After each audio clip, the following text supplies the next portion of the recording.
Welcome to Kitchen 143. I am your host, Michelle Aventajado, your resident mama in Manila.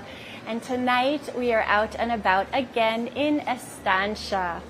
So if you enjoy dining out the way Team Jellybean does, you know that there are restaurants that stand the test of time. Since moving our family here in 2006, Team Jellybean has enjoyed dining in Alba Restaurante Español for lunch after church, for relaxed weekend dinners, and even date night when Nino and I want to steal away for tapas and sangria. As always, we are live on the Rappler YouTube, Facebook, and Twitter accounts.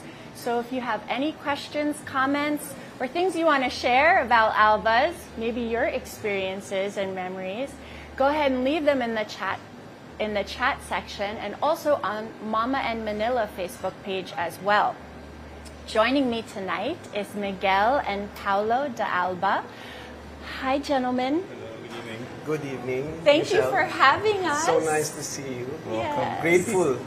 We are grateful. Thank you for having us. We're so excited to visit with you guys again. The last time we were together, it was in little windows on the screen. Correct. We were all at home, and we couldn't come out and enjoy restaurants the way we are now.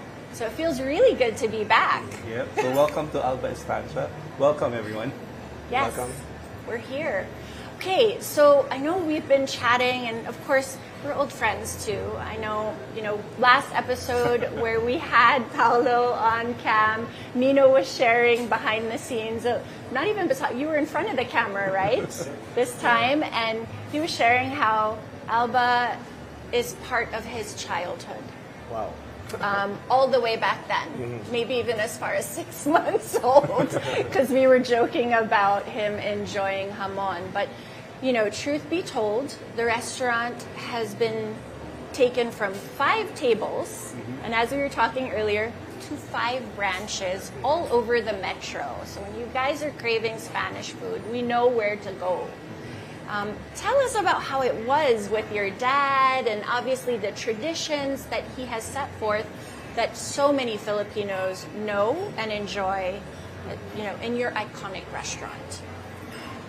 Actually, all of us, we grew up with our dad because he would always take us to his restaurants when he was starting out here. He started as a cook when he was hired in Casino Español to actually teach the cooks in the club of Spanish cuisine.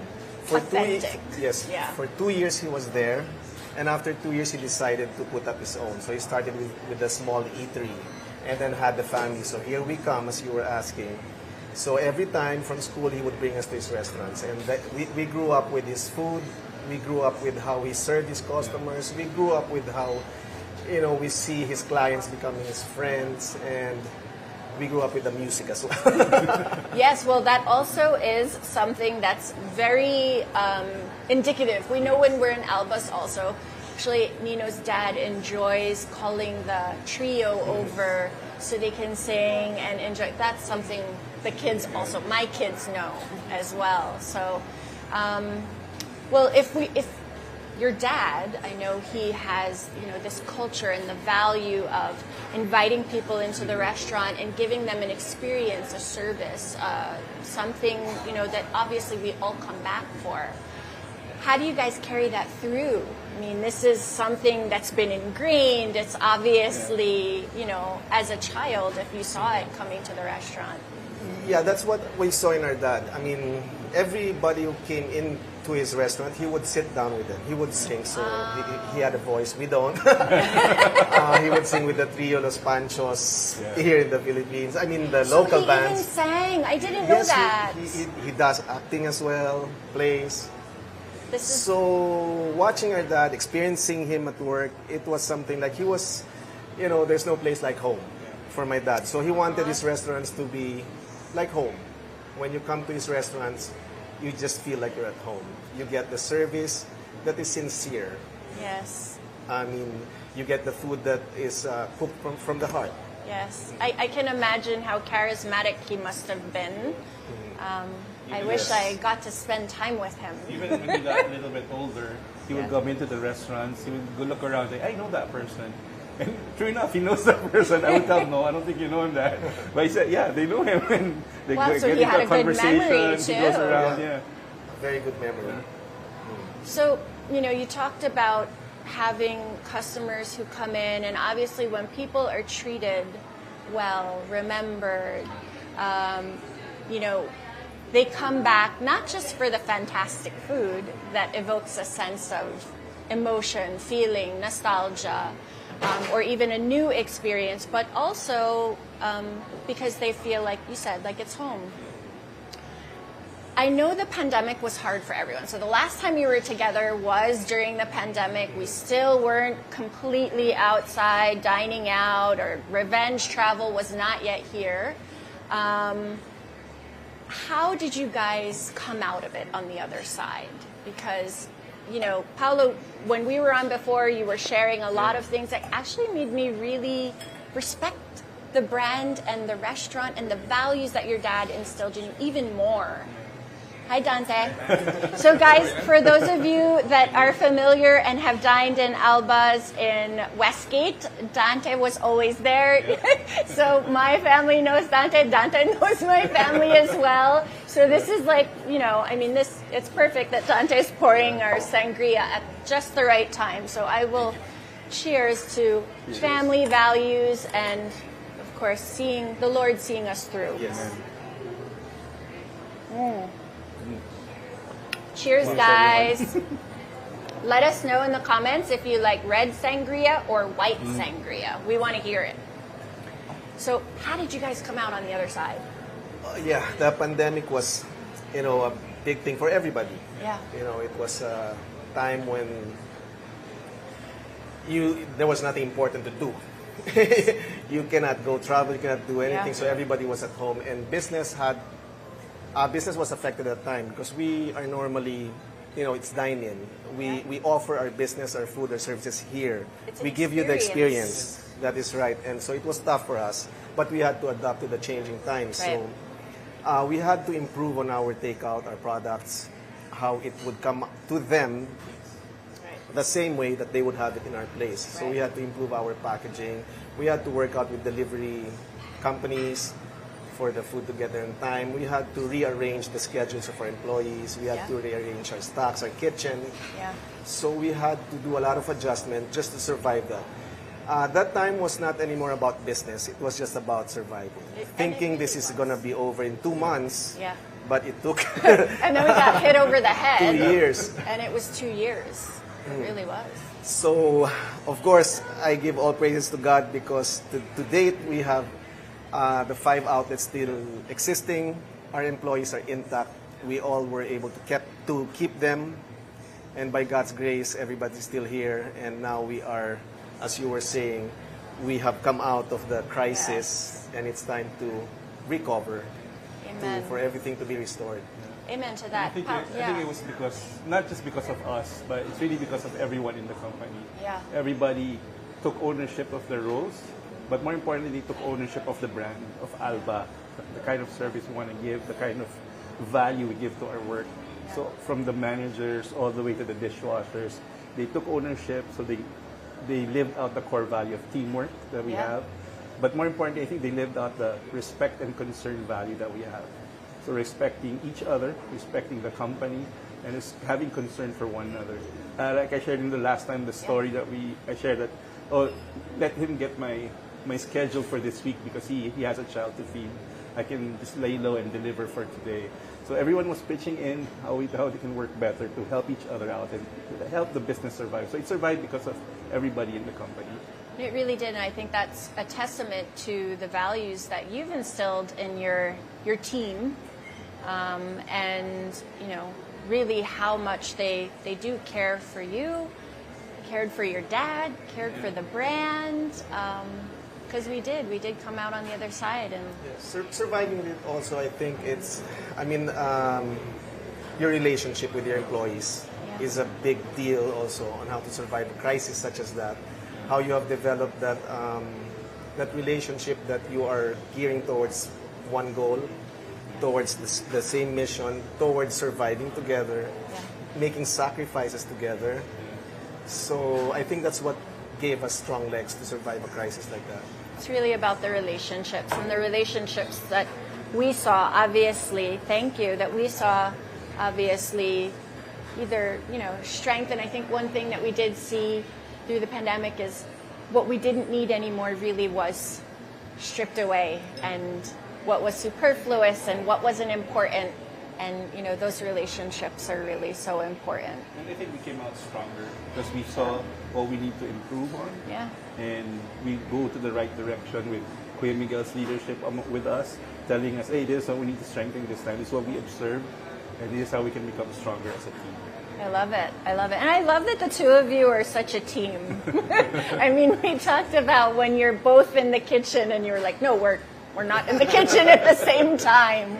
Yeah, so. you never catch us together. We won't not fit. not to like that. Well, thank you for coming together for this show, because I'm so happy that I get to spend time with both of you tonight. We have something here, so I want to show you guys what we have. So how about you guys tell us what's here? That's Paulo's part. He's the one in charge of the commissary where all the production of our deli happens. Okay. So he's very into that So thing. this is what we were talking about earlier, that my dad used to make all of this by himself, putting everything onto it, all the templa that he puts, but then we had to standardize it with him. So I work with my dad to help standardize all the recipe that we have here. So what you have is a variety of all the things that we Okay. have homemade. So right we'll there start is with the ham that we have, the vela de lomo, so that's cured chorizo Pamplona, so Okay. it's also cured. Pamplona. Yes. This is one the is same? yes, that's vela de lomo as well. And this one is a salchichon. So it's more of like a salami type. Yeah, this looks like also like looks like an Italian sausage Correct. that my dad would have dried, also hanging over the kitchen sink. Did So you this guys? one, the hamoniac is the only one that's cooked. Yeah. Okay. Yes, correct. Yes. So the video that I saw, as I was doing a little back research, and I think it's so funny because it's really indicative of just the generations, and like how your dad did it, how maybe my grandma did it, and my my nana or my mom, even my mom. The recipes were how you felt. You would feel your way through the recipe. So if you didn't spend time with your dad in the kitchen, or if I didn't spend time with my mom in the kitchen, we wouldn't really know the recipes, right? Because they weren't measured. Yes. They wouldn't tell you put in a cup of this or Correct. half a cup of that. So I had to tell him to stop before he pours it in. So I need to measure it for Yes. my sake, Yes. not for your sake. I know you know how to do it, but I said I don't know how to do what you do. I need the measurements, Yes. so let me weigh it. Yes. So I would weigh it, and then we were able to standardize the recipes. And so because of that now, we don't just have to come into the restaurant to enjoy this. Yes. You guys are also, we can purchase them here or through the website, right? And you can have these and enjoy, a platter like this at home, right? So when my dad came back to the Philippines in the 80s, he wanted to create the I'm gonna deli dig in. just for the restaurant's use, so that we don't have to import anymore. Right. So he has recipes from his grandmother, from his relatives. So these are your or grandmother's. his mother as well. So he has these recipes, and he said, why don't we make our own? So he did it for us, for the branches. Uh-huh. But then more people asked about it, so we started selling them in the restaurants as well. And it consists of a lot of our sales now. It used to be just for the kitchen. Now it's about 15 to 20% of our sales come Oh, from our deli. wow. This came about because actually the truth is importation taxes were getting high at the time. Well, Yeah. necessity then, Yes. Yeah. right? So that's the time he decided to creativity make his comes own. out of necessity. Yeah, so he decided to come up with his own deli, and he What do you- makes it from local pork, and then we get the spices from Spain. Okay. We started to do this like just 5 kilos a day, just for our use in the kitchen, for callos, for our soups, for paella. But suddenly the customers were interested to actually buy. take it home. And then the restaurants and the hotels were also interested to have it Oh, in their really? menu. Okay. So from producing 5 kilos for our own use, we are now at 500 kilos a week Wow. to supply our 5 is the restaurants. number today. Yes, Yeah. 5. 5 tables to 5 restaurants to 500 kilos. To 500 kilos. Yep. So that's how this deli came about, and we're glad that my dad taught this to us. It is Paulo handling the deli now, and it helps us a lot in our operations because we use a lot of it in our menu, and we don't have to purchase or order from Spain. Anywhere else. Did you have to fight him to do it? Was he kind of like, no, I want to do this? No, he wanted to do it, but Yeah. he just wasn't. It wasn't the way that I wanted it. So that's where we really butt heads a lot. Our But role then, was to yeah. standardize. Correct. Right. But I couldn't do it the way he does, especially when he tastes it. He tastes it raw. I cannot taste it raw. I have to cook it at least Okay. to be able to taste it. So for him, he can taste it raw, the raw pork. Oh my gosh, that's so funny that you say that, because when my grandma would make the meatballs, my nana would Exactly. make, she'd taste just a little bit of the meat Correct. raw. And I'd always be like, what are you doing? Why are you eating raw meat? But she would. So that really Yeah. is, That's the way he did it. that's the way they did it back then. Yeah, and all he would do is he will just drink a glass of milk. Just to But now counter there's it. a way, you just get a little part of it, cook it, Cook and it, then exactly. Exactly. They didn't have Hello. the patience. They wanted They to try did it right it. They away. wanted to try it right away. Okay, so we have something here in front of us. Obviously, guys, when you come to Alba's, it's not just about the tapas or the sangria. You have to look for the paella. This is the paella bacalao. We make our bacalao also homemade.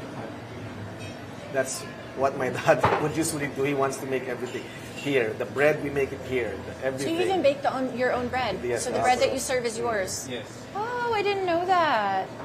Makes so much sense, though. Yeah. And of course, it's better because there's zero waste Correct. with So what you big do. production day every day. So I've never even considered making bacalao. I always see it in the deli and like dried and salt, and would never even think of how to make this. I was so proud of myself the first time I did make bacalao for Christmas Eve, though. The Italians make it with the Oh, yeah. tomato sauce too, right? So I'm excited to try this one. So we do Just make like the bacalao Vizcaína, the Spanish version. Yes. So obviously, Yeah. We do make the bacalao as well in our commissary. yeah, that's what Miguel Then was saying. we I'm so transfer it to our branches, and then they do their magic. And they do the magic for all of you guys to come in. So I'll put these serving spoons back here. So obviously when we come in, when people enjoy Alba's, and I actually had to practice saying Alba Restaurante Espanol because I always only say Alba's. Oh, here we go. We have another one. This one looks yummy. I don't think I've ever had this one. I So usually... in the beginning, my dad had only the paella valenciana and the paella marinara, the two popular ones. Yes. I always go for the black. Oh, for the Yeah, I that like the came negra. later on, and as I got involved, we wanted to introduce the healthier version. So this is for the vegetarians. It's just mushroom in it and pesto.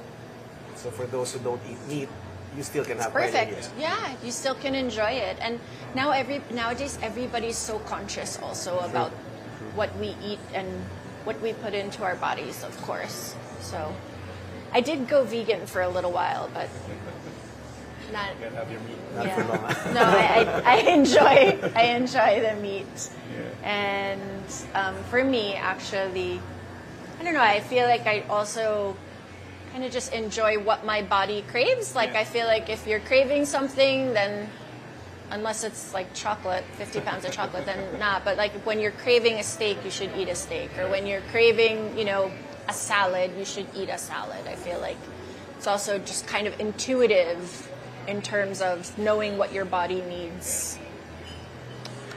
When we come in, we think of paella, we think of tapas, we think of sangria. Okay, so that was my next question. In terms of, for you guys, when you enjoy Spanish food or when you come into Alba, what do you look for? What are the most popular dishes that you don't change?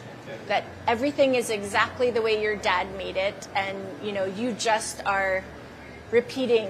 It's like copy, paste, repeat because because that's what people want. That's the hard part of our job, actually, is to maintain my dad's work.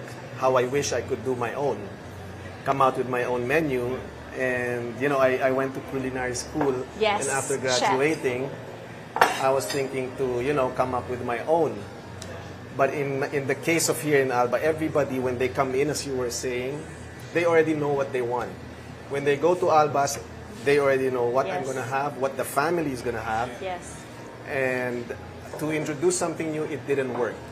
So I went to the direction of, I'm going to work on maintaining his. It's been selling, so why change it? Right. Even my classmates if it ain't broke, don't fix it. That's right. Even my classmates in culinary school were saying, "You're so lucky you already have a restaurant." Oh, how I wish I would put my own, open up my own. Then it's so hard to maintain somebody else's work. Yeah. And my dad is very strict in the kitchen. He's very strict with the callos, with the lengua. So if you were asking what people would come, what they have when they come in, it's always the callos and lengua. Yes. So my dad would always watch out for the taste of that. Yes. When I was starting to handle the kitchen, he would always check if the callos I'm bringing out is his callos. So it can't be my callos. So what would happen if it was your callos? Oh, he was. Was he like Gordon Ramsay-ish? 90%. Of course, because he's passionate. Yes, Yep. he is. Yeah. I'm glad he was doing that. Yeah. That he was checking on us if we were doing right. And, we learned from it. We know how he does his callos. He would taste it and he would always, go for that sticky. That's the one that if it's like, you can feel it. Right? That's the way it is. So It they come really here for is. that. Callos, lengua, paella, solomillo pobre, the tapas.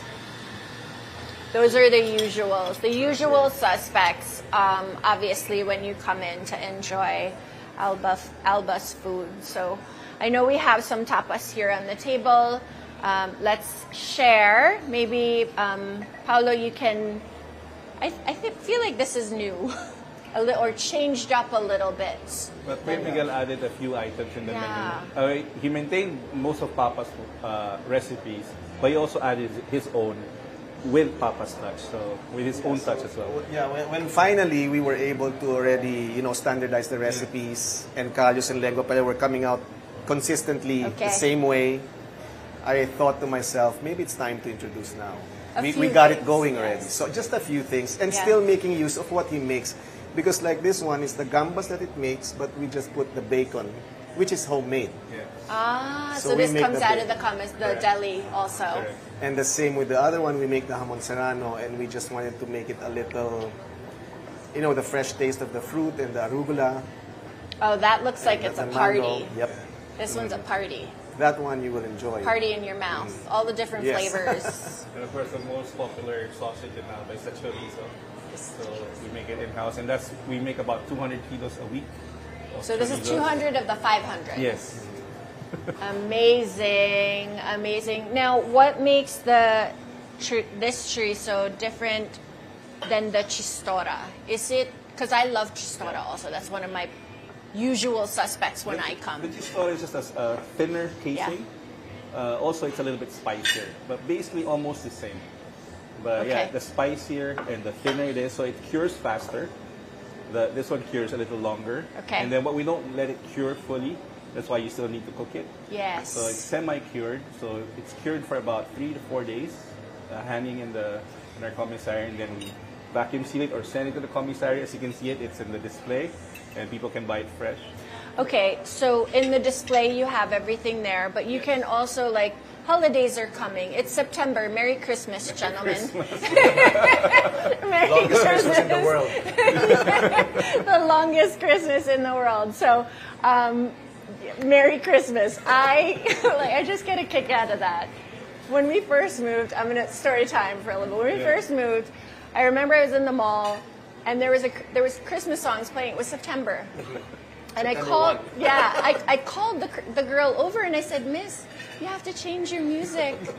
You're playing Christmas music and it's only September. And she said, no, ma'am, it's Christmas now. Oh my gosh. Yes. You'll hear it. You'll hear it. Yes, I'm over sure. Here. I'm We're gonna sure. play it in And a while. I'm happy for that. I'm happy for that. I am now truly Filipina in the way that I enjoy Christmas in September as well. But you know, if we're talking Christmas, if we're talking holidays, you know, you guys cater, obviously.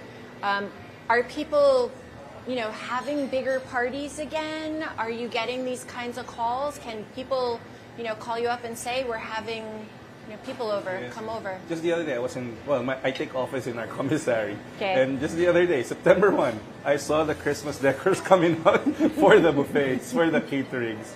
So yeah, we used to have caterings during the pandemic once a week. We have one booking a week and became 2 to 3. Now 3 is the slowest. We get 5 to 7 bookings a week at least. That's fantastic. And many times we get bookings for the next day. They call us the day before, and it'll be for the next day. And you more guys and more can people handle have that. socials, yeah. That's awesome. Christmas gifts. I know you guys do deli boxes. Ooh. I'll just remove this and then we'll show. This is That's the solomillo a la pobre. And many actually do not know I've never had this here. that the solomillo a la pobre is my dad's actually invention. Okay. And many think it's an international dish. That's why we even here, the Filipino cuisine, we have the bangus a la pobre, we have everything a la pobre. Yes. It means that it's just loaded with garlic. But my dad named it solomillo a la pobre because he wanted to introduce something that was affordable because steak at that time was expensive. So Okay. like this was his poor man's steak, Okay. the solomillo a la pobre. My dad came out with a lot of war food. Yes. Like this one, That the was the sopa de ajo. generation. Yeah. Yeah. So this is his invention. Well, I can't wait to have a bite. I've actually never ordered this when I'm here, so I will have a bite. But, you know, you talk about how he tried to make things affordable. I know, you know, growing up, my grandmother preferred a lot of what they would call, the Italians call it the poor man meals, right? The poor man's meals. So potatoes and eggs, pasta and peas. You know, there'd be a little bit of ground beef, but it'd be a bowl of soup with macaroni, peas, and ground beef, maybe potatoes. But those are comforts. Yes. Right? Those are like, for me, growing up with it, my grandma lived with us, so growing up with it was, you know, if I have those dishes now, I think of my grandma, and I think of, you know, sitting at the kitchen table with her.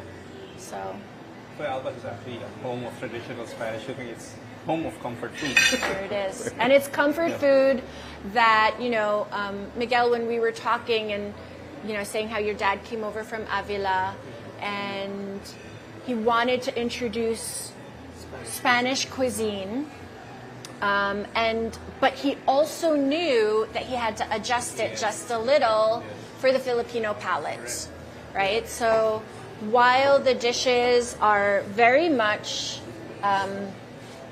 home cooked and comforting, you know, there obviously is. Oh, there's the famous Callos. Nino is already pointing to his belly because this is what he wants in his belly. So that is I would say, that competes with the lengua for our best sellers. Yes. My dad came here actually to introduce Spanish cuisine to the locals. Yes. So he wasn't here to introduce the cuisine to foreigners or anybody who's familiar with it. He wanted to understand the palate of the Filipino. So he did a lot of adjustments. He went to the market. He went to see what was available in the country, what fish we have, how's our chicken, how's our pork, our beef. He had to understand all those things, that this is what the Filipinos have. So he adjusted his paella, he adjusted his callos, everything. You know how we want everything in the pizza when you want everything on top of it? Yes. Okay, so he did the same thing with the paella. So lots of, you know, everything's there. The chicken, the pork, the chorizo, put everything, more rice. It's different in Because Spain, it's right? not like that in Yeah. Spain. How does Yes. it differ? I mean, In Spain, it's some of more our of the- viewers have never been. So if we were going to say, you know, what's Spanish paella is authentically there and how we like it here, Yeah. how would we say, you know, what If would we look for? Go to Spain, the paella would be more of the rice. It's always more of the rice because Mm-hmm. the stock is already very flavorful and it's al dente. So it's done a little bit So less. over here, It's- al dente doesn't work for the Filipinos. Yeah, even the So spaghetti. Same with that, we have to adjust with that. Even the spaghetti. Yeah, the sweet spaghetti we have Yeah. here. I've adapted though. There are times during birthday parties I do look for sweet spaghetti. I think nothing beats sweet spaghetti when you're celebrating a birthday. So I will not shun. I admit, the first few times I had it, it was very different for me because I like a tangy tomato sauce. Growing up in the States and eating Italian-American food, I definitely grew up with Italian-American food and not so much the Italian food, right? So, but it was nice. Yeah. See, It's Papa nice to be also able was- to appreciate that. Papa also was trying to minimize in importing the stuff. So he wanted to, you know, if we have good lapu-lapu, he wants to use that for his lapu-lapu and salsa verde. We have good beef here from Batanes, so he wants to use that for our steak. That's for that. And with that, he makes his menu value for money. You will not have to, you know, pass it on to the customer. You can have the Right. same good thing with what we have here. Right. I appreciate that with how my father has worked, and I learned so much from him to really go around and make use of what's available here. So important. I mean, obviously, this is part of the reason also why people come back. I was really sad. So you guys know I moved from Alabang, where we got to enjoy the Alba's buffet. Sunday after church, we'd go. The buffet you have here in Estancia as well. It's just a little bit of everything. We can enjoy, you know, the tapas, even down to the desserts, right? Which I know Nino talked about a lot when we were last together. I want to talk about the hamon and the mango. It's arugula inside Yes, it's with arugula. it. So it's fresh, it's tangy, and then is it a salsa on top as well, or it's just peppers? Yeah, that's the red and bell pepper and green bell peppers Yeah. with olive oil. So And this was an accident. so fresh. I was, doing some mango balls for a dessert, and I had some cheese on the side, and the mango balls fell on the cheese. Oh, I didn't know that it's And so cheese. I had to get it, and I ate it because I don't want to waste anything. Of course, And zero it turned out to waste. be good, and then that's where the mango and the hamon came. So this is covered in cheese. Yes. I was wondering what it was. I'm gonna try a mango ball covered in cheese. Now, traditionally, these mango balls end up on top of the canonigo, no? Correct. Two things that go together but How the don't go Filipino together. mango goes with cheese. Happy accident. A happy accident. It really is, and it's a delicious one at that. So I know. Do you guys want anything here? Because I'm digging in. The original version of this in Spain is the hamon con melon, which is the honeydew supposed to be right here. Right. But it's not available all year round. And the honeydew is also very expensive. So why not use of what's popular here, which is mango. the mango? And I tried it Phil- out with our hamon. It went well together. Our Philippine mangoes are beautiful. I mean, there is no other mango like a Philippine mango. That's true. I do want to mention about the steak. So good. So tender. I mean, so tender, like melt in your mouth, guys. This is fantastic. I know we're also doing giveaways for our viewers. Do you want to tell them a little bit about what they can expect when they come in? And Yeah. how many giveaways are we doing? Are we doing 10? 10 giveaways of lunch buffets. So you can try our buffet here in Estancia. From the appetizer all the way to the dessert. Paellas are there regularly. Lengua, callos sometimes, or no, not the lengua, but the callos is there always. You have main dishes. You have And the cochinillo. cochinillo. We It's replaced dinner. it with other pork dishes. Okay. And we have In dinner, we have beef carving as well. So sometimes Okay. But the kuchinong is Tropical, still yeah. available a la carte. correct. Okay. So you can still have that anytime you want.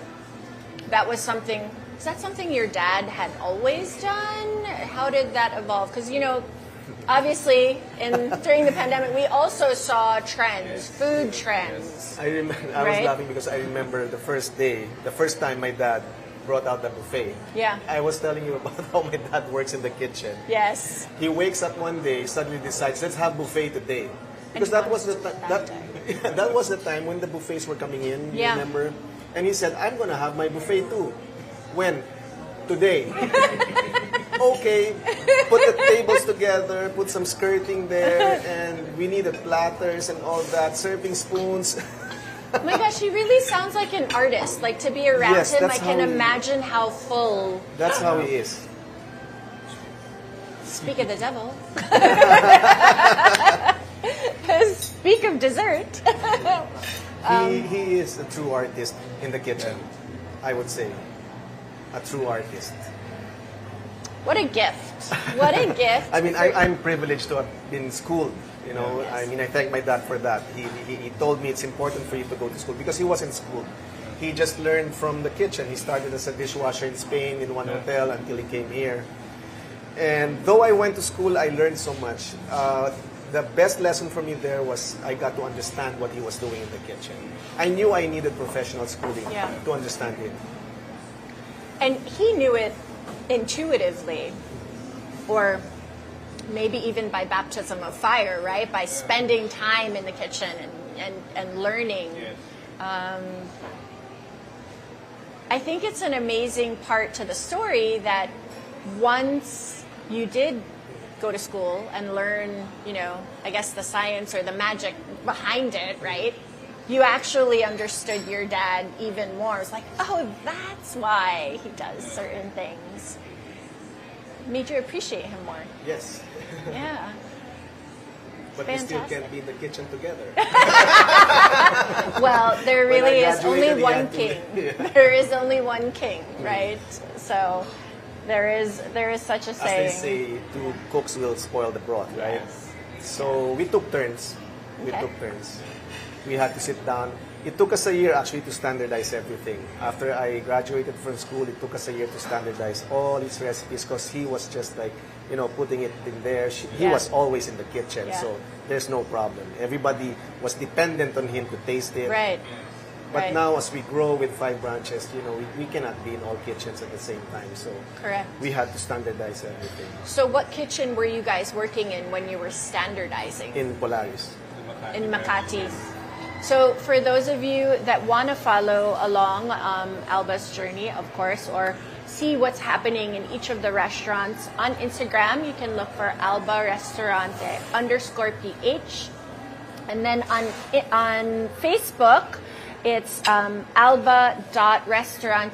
alba.restaurante.espanol. But of course, if you're looking to place an order or you want to, you know, check out the menu or you're looking to cater, you can look at alba.com.ph. Come up, yeah? So you guys can check that out as well. But, you know, the buffet obviously has everything. We have a little mini buffet going on here. I don't even think I need to stand up anymore. Because as always, whenever we, you know, have lovely guests on the show like yourselves, I'm so glad and grateful that we get to share all of these delicious dishes with everyone, and 10 winners, obviously. So you guys make sure you leave your comment on that Instagram post. It's nicer when we get to hear the stories behind it as well. The gentlemen will be choosing some of those stories. The stories have been so lovely. I've just enjoyed so much time, you know. Alba's really is an institution for our family, for so many Filipino families. So getting to try the new, you know, the new dishes, and of course, even talking about our family faves, or maybe Nino's fave, these desserts that we have on the table. We have the famous canonigo, which Nino loves. And then tell us about the other two, because obviously the canonigo we've talked about, and you guys can see, you know, canonigo is a meringue served with a creme anglaise and the fresh mango balls, obviously, give that pop of flavor. So the other one you have there, the Santa Teresa cake, or the Tarta de Santa Teresa. Say it again fast, 3 Tarta times. de Santa Teresa, or the Santa Teresa cake. Saint Santa Therese Teresa. of Avila is my dad's favorite saint because she's from his hometown. Yes. And they even have a monument there for her. So in our Tomas Morato branch, you see a tribute to Santa Teresa you there. have it there. Yeah, one of the murals there is from the Santa Teresa de Avila. So that's her favorite saint. So he named it after her. This is a time when my dad wanted to expand our desserts. Okay. So from the canonigo and the flan and the maja blanca, he wanted to add cake. So he added 4 or 5 cakes. Okay. But this was the crown jewel for his cakes. Tell us about what's in it. He has the yema balls, or the yema. So even it's before the yema. yema cake became popular, this has yema as icing my. and a vanilla sponge cake. And he puts the yema balls on top. Those are probably the first ones to go. Like I Yeah. can just see everyone picking it off, Correct. right? So Santa Teresa cake. Yes. Say it again fast. Tarta de Santa Teresa. One more time. Tarta de Santa Teresa. Tarta. De Tarta. Avila. De Avila. Santa Teresa de Avila. And then we have Okay, the chocolate Illustration. tower is when I was getting active, so I thought of coming up with a new dessert because my dad didn't have any chocolate in his, and I live for chocolate. You like it's chocolate? life for Okay. me.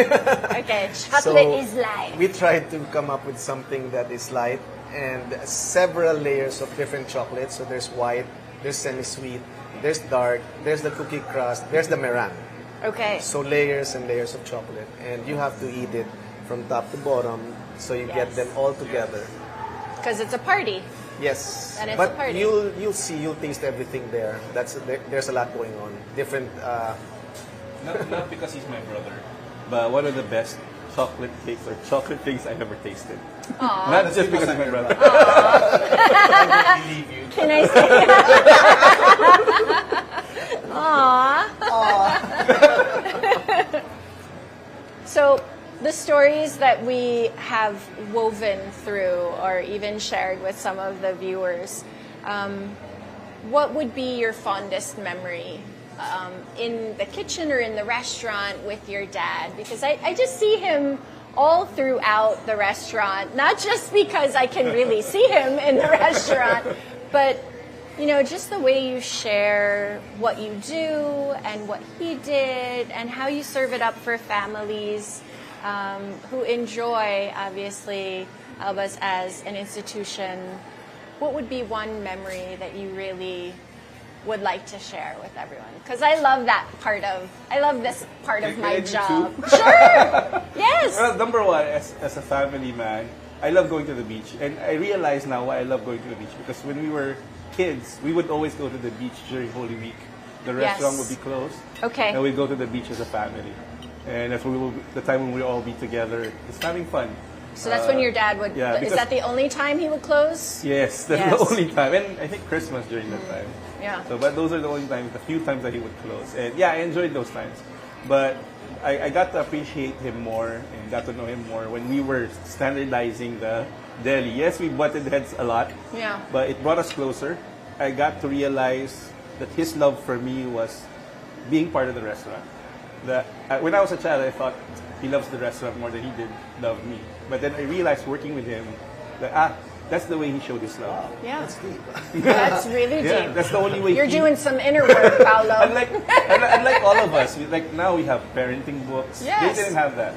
So I realized while working with him that that's the only way he knew how to show love. Yes. Was being passionate about Yes. his work, doing work in Alba. So I got to see that, and that's the most fun I had with him. And I learned a lot.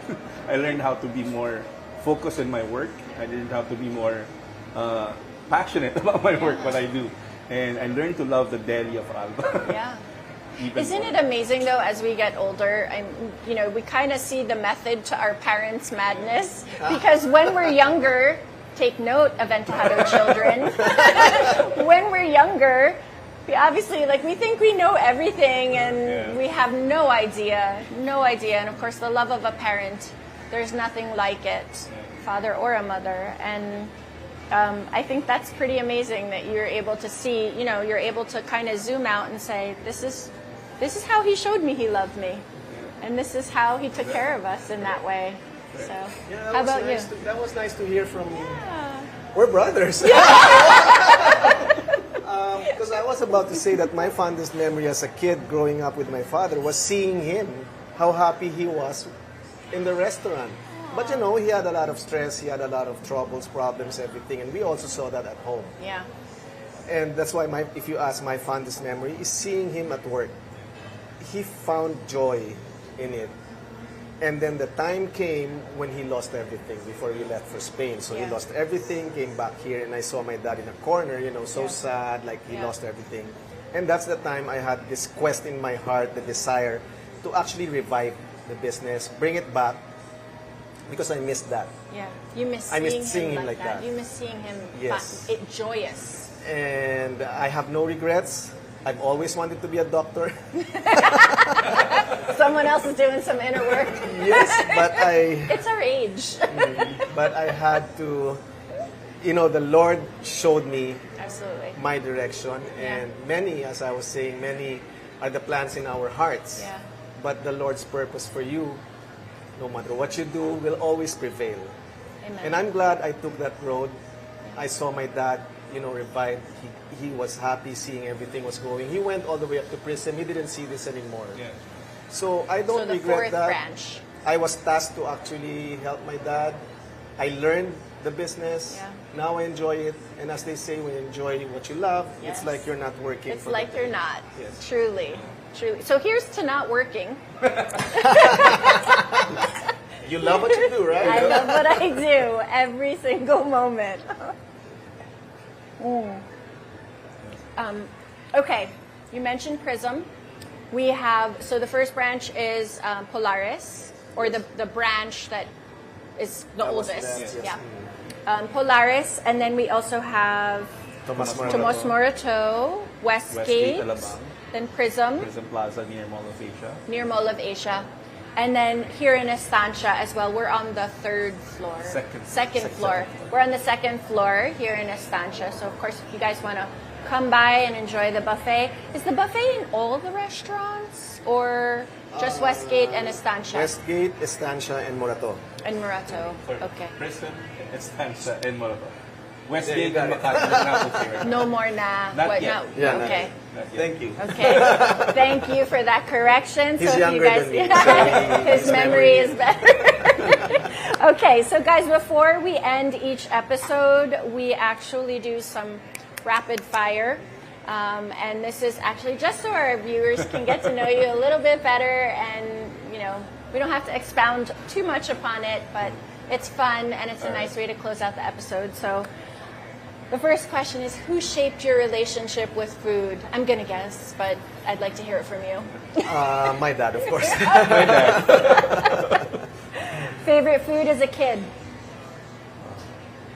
Fried chicken. Sinigang. Still your favorites now? Up to now, No. it's competing with nilaga. Okay. Favorite cuisine as an adult? Japanese. Filipino. What is your favorite dish here at Alba? The tortilla española. The Callos. That's a childhood memory too. I know we talked about that. Biggest kitchen inspiration besides your dad? Oh, that would be my mom, Okay. because she cooks at home. My brother. Again. Favorite pastime when not eating or cooking? Reading. Reading. What's the last book you read? Book, no. Cookbooks. Watching videos. Nice. Playing with my kids. Yes. I should have said that. She's old. She doesn't like to play with you anymore. Yeah. She's a freshman in college. Music in the kitchen, yes or no? No. I like it quiet. Yes. Yes. What's Because I only playing? cook at home. So. What's playing? Worship songs. Hillsong. Yes. Those Yes. Oh, songs. they're coming. Yes. Takeout or dine in? Nowadays, dining. Yeah, same. Dine Dine in. in. It's about the experience Dine in. again. Two foods that go together but don't go together. I found a new one. Mangoes and cheese. Yeah. For my sister, I'd speak for my sister. It's Milo and mayonnaise on pandesal. Hi, sissy. I don't tried it. She think I loves would it. try it. And she loves it. She loves it. She I loves might. it. I didn't. For me, I saw my dad do this. Champorado with strawberry jam. With? Oh. Strawberry jam. Champorado with strawberry jam. I'm gonna try it. I Yeah, love it can work. champorado. It can work. It blew my- I never used to like peanut butter and jelly, but I love it now.